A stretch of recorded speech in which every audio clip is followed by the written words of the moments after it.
എല്ലാ സഹോദരങ്ങൾക്കും നമ്മുടെ യൂട്യൂബ് ചാനലിലേക്ക് സ്വാഗതം. അങ്ങനെ നമ്മുടെ രേണു സുധി വീണ്ടും വന്നിരിക്കുകയാണ്. പുള്ളിക്കാരത്തി എങ്ങനെയാണെങ്കിലും നമ്മളെ ചുമ്മാതിരിക്കാനായിട്ട് സമ്മതിക്കത്തില്ല. നമ്മൾ പുള്ളിയെ പറ്റിയിട്ട് ഒന്നും സംസാരിക്കണ്ട എന്ന് പറഞ്ഞിട്ട് വായും പൂട്ടിതേ ഇങ്ങനെ മിണ്ടാണ്ടിരിക്കുമ്പോഴത്തേക്ക് പുള്ളിക്കാരത്തി തന്നെ ഓരോന്നും കൊണ്ടുവന്നും ഇടും. അപ്പോൾ പിന്നെ നമുക്ക് മിണ്ടാതിരിക്കാനായിട്ട് പറ്റുമോ? എന്നാൽ നമ്മൾ പറയുന്ന വീഡിയോ കുറേ എണ്ണത്തിന് കാണുകയും വേണം, പറയുന്നതെല്ലാം കേൾക്കുകയും വേണം, നമ്മളെ വന്ന് തെറി വിളിക്കുകയും വേണം. അല്ലെങ്കിൽ കുറേ പേർക്കൊന്നും ഒരു സമാധാനവും കിട്ടത്തില്ല. അപ്പോൾ ഈ പുള്ളിക്കാരത്തി വന്നിട്ട് സോഷ്യൽ മീഡിയയിൽ ഓരോന്ന് കൊണ്ടുവന്ന് ഇട്ട് തരുന്നത് കൊണ്ടല്ലേ നമ്മളത് എടുത്ത് വെച്ചിട്ട് അതിൻ്റെ മറുപടി പറയുന്നത്. അപ്പോൾ പുള്ളി കൊണ്ടുവന്ന് ഇടുന്നതിലൊന്നും ആളുകൾക്ക് വേറെ പ്രശ്നമൊന്നുമില്ല. നമ്മൾ പറയുന്ന മറുപടിക്കാണ് ആളുകൾക്ക് ഇവിടെ ഏറ്റവും വലിയ പ്രശ്നമെന്ന് പറയുന്നത്. ഇവിടെ രേണുവിൻ്റെ കാര്യം പറയാനായിട്ട് ഉള്ളതാണെങ്കിൽ നമുക്കറിയാം, ഇടയ്ക്ക് വെച്ചിട്ട് രേണുസുധി വിവാഹം കഴിക്കുന്നു എന്നുള്ളൊരു വാർത്ത, അതും 2 വർഷം കഴിയുമ്പോഴാണ് പുള്ളിക്കാരത്തി വിവാഹം കഴിക്കും എന്നുള്ളൊരു കാര്യം പറയുമ്പോൾ ഈ പറയുന്ന വീട് വെച്ച് കൊടുത്ത ഫിറോസ് വന്നിട്ട് അവരുടെ കമന്റ് ബോക്സിന്റെ താഴെ വന്നിട്ട് പറഞ്ഞു, അങ്ങനെയാണെന്നുണ്ടെങ്കിൽ ആ ഒരു വീട് തിരിച്ച് വേണം എന്നുള്ള രീതിയിൽ വീട് തിരിച്ച് തരണം, വിവാഹം കഴിഞ്ഞ് പോവുകയാണെങ്കിൽ എന്നുള്ളൊരു കാര്യം എടുത്തിട്ടു. അപ്പോൾ അതിനെ തുടർന്നാണ് ഇപ്പോൾ ഇതുവരെ നടക്കുന്ന പ്രശ്നങ്ങളൊക്കെ കുറേ ഉണ്ടായിട്ടുള്ളത്. എന്നാൽ അതിനു മുമ്പ് ഉണ്ടായ വിഷയം എന്ന് പറഞ്ഞാൽ ആ ഒരു വീട് ചോരുന്നു എന്ന് പറഞ്ഞ് ആ ഒരു വിഷയമായിരുന്നു. ആ ഒരു വിഷയത്തിൽ ശരിക്കും ആ ഒരു വീടിന് ഫോൾട്ട് ഉണ്ട് എന്നുള്ള കാര്യം 100% സത്യമായിട്ടുള്ള കാര്യമാണ്. കാരണം 2-3 വർഷം മാത്രം പഴക്കമുള്ള ഒരു വീട് ഇരിക്കേണ്ട രീതിയിലല്ല ആ ഒരു വീട് ഇരിക്കുന്നത്. സ്വാഭാവികമായിട്ട് നമ്മളൊരു പുതിയ വീട് വെച്ച് കഴിയുമ്പോൾ മഴയും ചാറ്റലൊക്കെ അടിച്ചു കഴിയുമ്പോൾ വീടിൻ്റെ മുകൾ ഭാഗത്തും അവിടെ ഇവിടെയൊക്കെ സൺഷെയ്ഡിലൊക്കെ പായൽ വരാറുണ്ട്. ആ ഒരു കാര്യത്തിൽ നമ്മൾ യാതൊരു തർക്കവുമില്ല, പായൽ വരും. പക്ഷെ അതല്ലാതെ ഇതുപോലെ പൊട്ടിയും അടന്നും പറഞ്ഞും അങ്ങനെ പുതിയ വീടുകളൊന്നും അങ്ങനെ കാണാറില്ല. നമ്മളാരും വീടൊന്നും കണ്ടിട്ടില്ലാത്തവരും കാണാത്തവരൊന്നും അല്ലല്ലോ. അപ്പോൾ അത് ആ ഒരു വീടിൻ്റെ വെപ്പിൻ്റെ പ്രശ്നം കൊണ്ട് തന്നെയാണ് സംഭവിച്ചത്.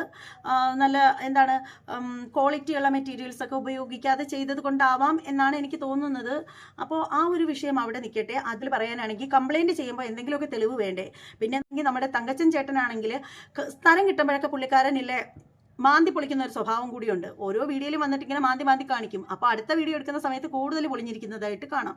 അപ്പോൾ അങ്ങനെയുള്ള ചില കാര്യങ്ങളൊക്കെ അവിടെ സംഭവിച്ചിട്ടുണ്ടായിരുന്നു. അപ്പോൾ ഈ തുടക്കം എന്ന് പറഞ്ഞാൽ നമുക്ക് എല്ലാവർക്കും അറിയാം, രേണു ആ ഒരു വീടിൻ്റെ ചോർച്ചയുണ്ട് എന്ന് പറഞ്ഞത് മൂലമായിരുന്നു ആ ഒരു വിഷയങ്ങൾ എത്ര ഉണ്ടായത്.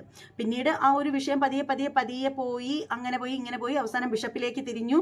പിന്നീട് രേണുവിന് സജീന വ്ളോഗ് എന്ന് പറയുന്ന ഒരു കൂട്ടുകാരി വന്നു. ആ ഒരു കൂട്ടുകാരിയുടെ ഒരു വേലയെന്ന് വെച്ചാൽ നമ്മുടെ രേണുസുധിയെ സപ്പോർട്ട് ചെയ്ത് നിന്നിട്ട് രേണുസുധിയുടെ ഫാൻസിന്റെ വ്യൂസ് നേടുക എന്നുള്ളതാണ് സജീനയുടെ പ്രധാനപ്പെട്ട ലക്ഷ്യം. അതിനു വേണ്ടിയിട്ട് രേണുവിനെതിരെ ആര് വീഡിയോ ചെയ്താലും അവരെ രൂക്ഷമായ ഭാഷയിൽ വിമർശിച്ചുകൊണ്ട് പുള്ളിക്കാരത്ത് തന്നെ മുന്നിൽ വന്ന് നിൽക്കും. അപ്പോൾ അതൊക്കെയാണ് അവിടെ നടന്നുകൊണ്ടിരുന്നത്. പിന്നീടെന്ന് പറഞ്ഞാൽ നമ്മുടെ എന്ന് പറയുന്ന നമ്മുടെ ഫാദറിന്റെ തിരുവസ്ത്രത്തെ പോലും അപമാനിക്കുന്ന തരത്തിൽ അച്ഛൻ മുലക്കച്ച കെട്ടിക്കൊണ്ടിരിക്കുന്നു എന്നൊക്കെയുള്ള വൃത്തികെട്ട വളരെയധികം മ്ലേച്ഛമായ തരത്തിലുള്ള ചില വാക്കുകളുമായിട്ടൊക്കെ പുള്ളിക്കാരത്ത് വന്നിട്ടുണ്ടായിരുന്നു. പിന്നീട് പറയേണ്ടതെന്ന് പറഞ്ഞാൽ രേണുവിന് വേണ്ടിയിട്ട് എപ്പോഴും നാവായിട്ട് നിൽക്കുന്നത് ഈ പറയുന്ന സജീനയാണ്. ഈ സജീനയെ കിട്ടിക്കഴിഞ്ഞപ്പോഴത്തേക്ക് പുള്ളിക്കാരത്തേക്ക് തലയിൽ 4 കൊമ്പും കൂടി മുളച്ചു. ആർക്ക്? രേണു അമ്മച്ചിക്ക്. അപ്പം രേണു ചെയ്ത് എന്താണെന്ന് വെച്ചാൽ എന്തിനും ഏതിനും സ്ട്രോങ് ആയിട്ട് നമ്മുടെ പിന്നിലല്ല മുന്നിൽ നിന്ന് കളിക്കാനായിട്ട് ആളുണ്ടല്ലോ എന്ന് ഓർത്തപ്പോൾ പുള്ളിക്കാരത്തേക്ക് കഴുത്തിന് ചുറ്റും നാക്കായി. പിന്നെ പുള്ളിക്കാരത്തി ചാനലിൽ വന്ന് അങ്ങ് മെഴുകലും തുടങ്ങി. നമുക്ക് എല്ലാവർക്കും അറിയാവുന്ന കാര്യമാണ്, റിയാക്ഷൻ വീഡിയോ ചെയ്യുന്ന ആളുകൾ അവർക്ക് വീഡിയോ ചെയ്യാൻ പറ്റിയ എന്തെങ്കിലും ഒരു കണ്ടന്റ് കിട്ടിക്കഴിഞ്ഞാൽ അവരത് എടുക്കും. ഈ രേണു എന്ന് പറയുന്ന വ്യക്തി മനഃപൂർവ്വം ഓരോരോ കണ്ടന്റുകൾ ജനങ്ങളുടെ മുന്നിലേക്ക് ഇട്ട് തരുന്നതാണ്. കാര്യം എന്താണെന്ന് വെച്ചാൽ എല്ലാവരും ഒരേ സമയത്ത് ചർച്ച ചെയ്തുകൊണ്ടിരുന്നാൽ മാത്രമേ ഇവർ വൈറലായിട്ട് എപ്പോഴും ഇങ്ങനെ സോഷ്യൽ മീഡിയ നിറഞ്ഞു നിൽക്കത്തുള്ളൂ. അത് തന്നെയാണ് അവരുടെ ഉദ്ദേശം, അല്ലാതെ മറ്റൊരു ഉദ്ദേശവുമില്ല. അപ്പോൾ ഈ ഒരു വിഷയത്തിലും ഓരോ തവണ ഇപ്പോൾ ഈ അടുത്ത സമയത്ത് പച്ചവെള്ളം എടുത്ത് വായിൽ വെച്ചിട്ട് മദ്യപിക്കുന്ന രീതിയിൽ വന്നിട്ട് ഒരു ഇന്റർവ്യൂവിൽ കാണിച്ചിട്ടുണ്ടായിരുന്നു. അപ്പോൾ അതെടുത്ത് ജനങ്ങൾ ഊക്കൂലേ? അതൊക്കെ സർവ്വസാധാരണയല്ലേ? അതുപോലെ തന്നെ ഓരോ പ്രവൃത്തികളും അങ്ങനെയായിരുന്നു. ബിഷപ്പിനെ ബിഷപ്പാമ്പെന്ന് വിളിക്കുന്നു. ഇപ്പോൾ കുറച്ച് ദിവസം മുമ്പ് കണ്ട മറ്റൊരു കാര്യം എന്ന് വെച്ചാൽ ബിഷപ്പിൻ്റെ വിഷയം എടുത്ത് നമ്മുടെ ഒരു പുള്ളിക്കാരത്തി ചോദിക്കുകയാണ് രേണുവിനോട്. അപ്പോൾ ആ ഒരു പുള്ളിക്കാരത്തിയുടെ അടുത്ത് രേണു പറയുന്നത് വിശപ്പോ?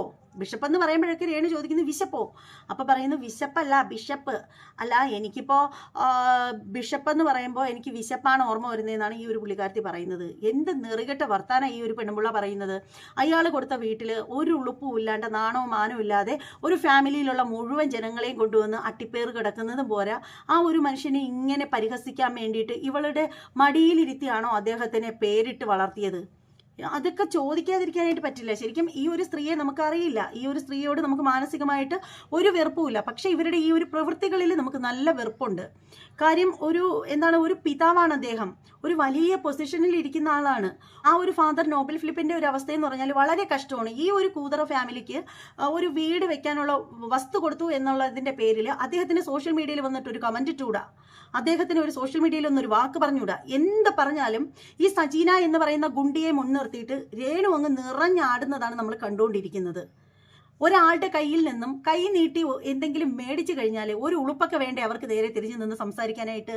ഇപ്പോൾ എൻ്റെ കാര്യം തന്നെ എടുക്കുക. ഞാൻ ആരുടെ കയ്യിൽ നിന്നെങ്കിലും എന്തെങ്കിലും ഒരെണ്ണം കൈപ്പറ്റിയിട്ടുണ്ടെങ്കിൽ പിന്നീട് ഞാൻ ആ ഒരു വ്യക്തിയുടെ നേർക്ക് നേരെ നിന്ന് സംസാരിക്കണം എന്നുണ്ടെങ്കിൽ ഞാൻ ആ മേടിച്ച സാധനം തിരികെ അതുപോലെ അവർക്ക് കൊടുക്കും. കൊടുത്തതിന് ശേഷം മാത്രമേ ആ ഒരു വ്യക്തിയെ വിമർശിക്കാനായിട്ട് ഞാൻ മുന്നോട്ട് വരത്തുള്ളൂ.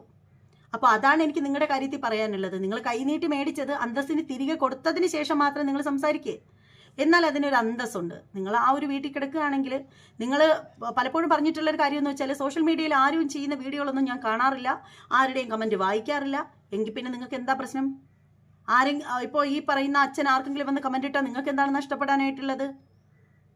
അപ്പോൾ എല്ലാ തെറ്റുകളും ഈ ഒരു പുള്ളിക്കാരത്തി ചെയ്യും. പക്ഷെ ആരെങ്കിലും വിമർശിച്ചു കഴിഞ്ഞാലുണ്ടല്ലോ, കുറേ പടക്ക കമ്പനികളുണ്ട് ഇങ്ങ് വന്നേക്കും കമൻറ്റ് ബോക്സിനകത്ത്. എനിക്ക് തോന്നുന്നു ഇവള് കൈക്കൂലി കൊടുത്ത് നിർത്തിയിരിക്കുകയാണെന്ന് തോന്നുന്നു. കുറേ എണ്ണത്തിന് വേറെ ഏർപ്പടക്കങ്ങൾ. അപ്പോൾ ഇത് പറയുമ്പോഴത്തേക്ക് എൻ്റെ തന്തയ്ക്കും തള്ളയ്ക്കും വിളിക്കാനോ എന്നെ തിരിച്ച് വിളിക്കാനോ വന്നു കഴിഞ്ഞാൽ പൊന്നു മക്കളെ നല്ല രീതിയിൽ കിട്ടും. ഓക്കെ, നിങ്ങളുടെ മുത്തിയുടെ മുത്തിക്കും മുത്തനും എല്ലാവർക്കും കിട്ടും. ആ ഒരു കാര്യത്തിൽ യാതൊരു തർക്കവുമില്ല, ഒരു വിട്ടുവീഴ്ചയില്ല. പിന്നീട് പറയേണ്ട ഒരു കാര്യം എന്ന് വെച്ചാൽ, നമ്മൾ പറഞ്ഞു വന്ന വിഷയത്തിലേക്ക് തന്നെ കാര്യം വരാം. ഇതുപോലെ തന്നെ ഈ ഒരു പുള്ളിക്കാരത്തി വിവാഹം കഴിക്കുന്നു, അതാണല്ലോ നമ്മുടെ ടോപ്പിക്ക്. കുറച്ചങ്ങോട്ട് മാറിപ്പോയി. അപ്പോൾ ഇവർ വിവാഹം കഴിക്കുന്നു എന്നുള്ളൊരു കാര്യം അറിഞ്ഞപ്പോഴത്തേക്ക് ഇതുപോലെ തന്നെ ഫിറോസ് വന്നിട്ട് വിവാഹം കഴിക്കുമെങ്കിൽ വീട്ടിൽ നിന്ന് ഇറങ്ങണം എന്നൊക്കെ പറഞ്ഞിട്ട് ഒരു കമൻറ്റ് ഇട്ടിട്ടുണ്ടായിരുന്നു. ആ കമൻറ്റ് പിന്നീട് ഭയങ്കര കോളിളക്കം സൃഷ്ടിച്ചു. അതേക്കുറിച്ചിട്ട് ഞാൻ എൻ്റെ അഭിപ്രായവും പറഞ്ഞിട്ടുണ്ടായിരുന്നു. ഞാൻ അപ്പോൾ പറഞ്ഞൊരു കാര്യം ഇത്രയേ ഉള്ളൂ. അങ്ങനെ എന്തിനാണ് രേണു വിവാഹം കഴിക്കുന്നത്? രേണുവിൻ്റെ താല്പര്യമാണ്. അവർ വളരെ ചെറുപ്പമാണ്, അവർക്ക് വിവാഹം കഴിച്ച് ജീവിക്കണ്ടേ? അപ്പോൾ അവർ വിവാഹം കഴിക്കുമ്പോൾ ആ ഒരു വീട്ടിൽ നിന്ന് ഇറങ്ങണം എന്ന് പറഞ്ഞാൽ ആ ഒരു വീട് രേണുവിനാണോ കൊടുത്തത്? അല്ലല്ലോ. വീട് കൊടുത്തത് സുധിയുടെ 2 മക്കൾക്ക് വേണ്ടിയിട്ട് കൊടുത്ത വീടാണ്. അപ്പോൾ എന്തിന് രേണു ഇറങ്ങണം? രേണുവിനെ വിവാഹം കഴിക്കുന്നതിൽ എന്താ തടസ്സം എന്നൊക്കെ പറഞ്ഞിട്ട് ഞാനൊരു വീഡിയോ ചെയ്തിട്ടുണ്ടായിരുന്നു. ആ ഒരു വിഷയത്തെ ഒട്ടുമിക്ക ചാനലുകളും എടുത്തിട്ട് ഊക്കുന്നത് ഞാൻ കണ്ടൊരു കാര്യമാണ്. അപ്പോൾ അതൊക്കെ പോയി ഷെഫീന ബീബി എന്ന് പറയുന്ന യൂട്യൂബർ വന്ന് പറഞ്ഞ ഒരു കാര്യം എന്ന് വെച്ചാൽ, അതെന്താണ് രേണുവിനോട് ആ ഒരു വീട്ടിൽ നിന്ന് ഇറങ്ങി പോകാനായിട്ട് പറയേണ്ട കാര്യം? അവൾ വിവാഹം കഴിച്ചാൽ നിനക്ക് എന്താണ് പ്രശ്നം? അവൾ വിവാഹം കഴിക്കുകയാണെങ്കിൽ നിനക്ക് എന്താ പ്രശ്നം? പുള്ളിക്കാരത്തെ വിവാഹം കഴിക്കുകയാണെങ്കിൽ നിനക്ക് എന്താണ് പ്രശ്നം? രേണുവിനെ നിനക്ക് കിട്ടുന്ന വല്ല ചിന്താഗതി നിനക്കുണ്ടായിരുന്നോ? അല്ലെങ്കിൽ രേണുവുമായിട്ട് പിന്നീട് ഒരുമിച്ച് ജീവിക്കാമെന്നോ രേണുവിനെ മിസ്യൂസ് ചെയ്യാമെന്നുള്ള വല്ല ബോധവും ഉണ്ടായിരുന്നോ എന്നൊക്കെയുള്ള രീതിയിൽ ഷെഫീന ബേബി വന്നിട്ട് അവരുടെ ചാനലിൽ വന്നിട്ട് പറഞ്ഞിട്ടുണ്ടായിരുന്നു. അപ്പോൾ ഇങ്ങനെ ഒരു ടോപ്പിക്ക് ആ ഒരു സമയത്ത് നടന്നിട്ടുണ്ടായിരുന്നു. പിന്നെ ഇതിൻ്റെ മറുപടിയുമായിട്ട് ഈ പറയുന്ന ഫിറോസും വന്നിട്ടുണ്ടായിരുന്നു. പിന്നീട് ഇപ്പോൾ രേണു വന്നിരിക്കുകയാണ് നിലവിൽ. എന്തുവാണ്? രേണുവും ഫിറോസുമായിട്ട് നേരത്തെ ഭയങ്കര ഫോണിൽ ചാറ്റുകളൊക്കെ നടന്നിട്ടുണ്ട്. എന്തടിസ്ഥാനത്തിലാണ് എന്നെ നാറി എന്ന് വിളിച്ചത്? എൻ്റെ അപ്പനെ എന്തിനാണ് തെറ്റ് പറഞ്ഞത്? അപ്പോൾ ഞാൻ നാറി എന്ന് വിളിക്കാൻ തനിക്ക് എന്ത് യോഗ്യതയാണുള്ളത് എന്ന് തൊട്ടാടോ തനിക്ക് ഞാൻ നാറിയായത്? താൻ പണ്ട് അയച്ച ചാറ്റുകളും മെസ്സേജുകളൊക്കെ ഇപ്പോഴും ഞാൻ സൂക്ഷിച്ചു വെച്ചിട്ടുണ്ട്. എല്ലാം എൻ്റെ കൈവശമുണ്ട്, വേണമെന്നുണ്ടെങ്കിൽ അതെടുത്ത് പൊട്ടിക്കും എന്നൊക്കെയുള്ള രീതിയിൽ രേണു വന്നിട്ടുണ്ട്. അപ്പോൾ അതൊന്ന് കണ്ടിട്ട് വരാം.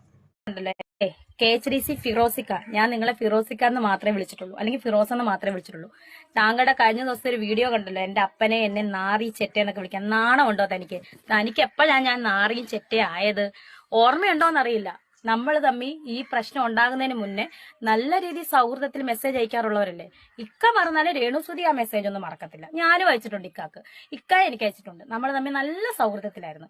ഇപ്പോഴല്ലേ എനിക്ക് എന്നെ നാറി ചെറ്റയാക്കി, എന്റെ തന്തയും ഞാനും നാറിയും ചെറ്റയായത്. നാണമുണ്ടോ തനിക്ക്? ഇനി മേലെ എന്നെ നാറി ചെറ്റെന്ന് വിളിച്ചുകൊണ്ട് വന്നേക്കരുത്. ഞാൻ തന്നെ വിളിക്കാത്തത്, ഞാൻ ഇക്കാന്ന് മാത്രമേ ഇന്നും വിളിക്കുന്നുള്ളൂ. വിളിക്കാത്തത് എന്റെ സംസ്കാരം, മനസ്സിലായോ? അപ്പൊ ഞാനൊന്നും മറക്കത്തില്ല. ഇക്കായും മറക്കാതിരുന്ന ഇക്കാക്ക് കൊള്ളാം. ഓക്കെ. അതെ, KHDC ഫിറോസിക്ക, ഞാൻ നിങ്ങളെ ഫിറോസിക്ക എന്ന് അപ്പോൾ ഇതൊക്കെ എന്തിനാണ് നടക്കുന്നതെന്ന് എത്ര ചിന്തിച്ചിട്ടും മനസ്സിലാവുന്നില്ല. ഈ ചാറ്റുകൾ എന്ന് പറയുമ്പോൾ ശരിക്കും രേണു പറയുന്നത് ഉള്ളതാണെന്ന് പോലും അറിയാൻ വയ്യ. കാരണം കുറച്ച് ദിവസങ്ങൾക്ക് മുമ്പ് പറഞ്ഞു ഫാദർ നോബൽ ഫിലിപ്പിന്റെ ചാറ്റും കോളുകളും എല്ലാം അവരുടെ ഫോണിൽ ഉണ്ടെന്ന് പറഞ്ഞു. ഇവര് ഇപ്പോൾ ഈ പറയുന്ന സംഭവം എന്ന് പറഞ്ഞാൽ രേണു പറഞ്ഞതുകൊണ്ട് തന്നെ നമുക്ക് എത്രത്തോളം വിശ്വസിക്കാമെന്ന് അറിയത്തില്ല. കാര്യം എന്താണെന്ന് വെച്ചാൽ ഇടയ്ക്ക് വെച്ച് പറഞ്ഞിട്ടുണ്ടായിരുന്നു ഫാദർ നോബൽ ഫിലിപ്പിന്റെ ചാറ്റുകളും സംഭവങ്ങളൊക്കെ പുള്ളിയുടെ ഫോണിൽ ഉണ്ടെന്ന് പറഞ്ഞു. അത് വേണമെങ്കിൽ എടുത്തിട്ട് സോഷ്യൽ മീഡിയയിൽ കൊണ്ടിട്ട് കഴിഞ്ഞാൽ അത് കത്തിക്കേറി പൊയ്ക്കോളും, പിന്നെ ഫാദറിന്റെ തല താന്നു പോകും എന്നുള്ള രീതിയിലാണ് പുള്ളിക്കാരത്ത് സംഭവിച്ചത്. അതേ ഇപ്പൊ പറയുന്ന ഫിറോസുമായിട്ട് ചാറ്റും കോളും ഒക്കെ ഉണ്ട്, അതിന്റെ തെളിവ് ഫോണിലുണ്ടെന്ന് പറയുന്നു. എന്തുവാടേ രേണു ഇത്? നിങ്ങൾക്ക് എന്താ ഒരു എന്താ നിങ്ങൾ ഈ പറയുന്നത്? നിങ്ങൾക്ക് വല്ല ബോധമുണ്ടോ? അങ്ങനെയാണെങ്കിൽ ഞാനൊരു കാര്യം ചോദിച്ചോട്ടെ, ഇപ്പോൾ നിങ്ങളിപ്പോൾ അങ്ങനെ പറഞ്ഞ് ഒരു ബോംബ് പോലെ എടുത്തിടാനുള്ള ഒരു ചാറ്റും കോളും ഒക്കെ നിങ്ങളേലുണ്ടെങ്കിൽ നിങ്ങൾ ഏത് സമയം എൻ്റെ സുധിച്ചേട്ടാ എന്ന് പറയുന്നതിൽ എന്തർത്ഥമാണുള്ളത്? അപ്പോൾ സുധിച്ചേട്ടൻ്റെ വിധവയായിട്ടിരുന്നിട്ട് ഈ പുള്ളിക്കാരനുമായിട്ട് എപ്പോഴും അത്രയ്ക്ക് ചാറ്റും കോളും എന്തായിരുന്നു എന്ന് മനസ്സിലാവുന്നില്ല കേട്ടോ. അപ്പോൾ സോഷ്യൽ മീഡിയയിൽ കൊണ്ടുവന്നിട്ട് ഇങ്ങനെയൊക്കെ പറയുമ്പോഴത്തേക്ക് അതിന് നല്ല എടുക്കുന്ന ആളുകളും ഉണ്ടാവും, മോശം രീതിയിൽ എടുക്കുന്ന ആളുകളും ഉണ്ടാവും. അതപ്പോൾ നിങ്ങൾ ജനങ്ങൾ ചർച്ച ചെയ്യാൻ വേണ്ടിയിട്ടായിരിക്കും ഇങ്ങനെ പറഞ്ഞതെന്നാണ് എനിക്ക് തോന്നുന്നത്. കാരണം പറഞ്ഞത് രേണു ആയതുകൊണ്ട് തന്നെ വിശ്വസിക്കാൻ പറ്റത്തില്ലടേ. എടുത്തിട്ട് പുറത്തിട്, നമ്മളൊക്കെ കാണട്ടെ നിങ്ങളുടെ ചാറ്റും സംഭവങ്ങളൊക്കെ.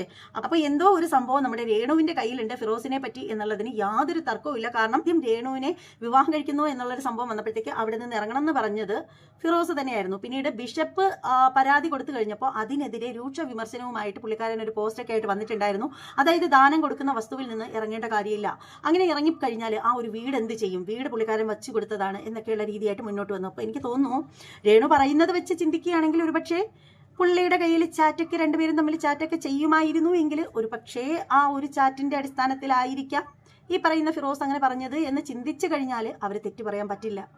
അപ്പോൾ എന്തായാലും ഈ ഒരു വീഡിയോയെ കുറിച്ചിട്ട് നിങ്ങളുടെ അഭിപ്രായം എന്താണെന്ന് വെച്ചാൽ കമന്റ് ബോക്സിൽ രേഖപ്പെടുത്തുക. മറ്റൊരു വീഡിയോ ആയിട്ട് വീണ്ടും കാണാം. അതുവരെ എല്ലാവർക്കും ബൈ.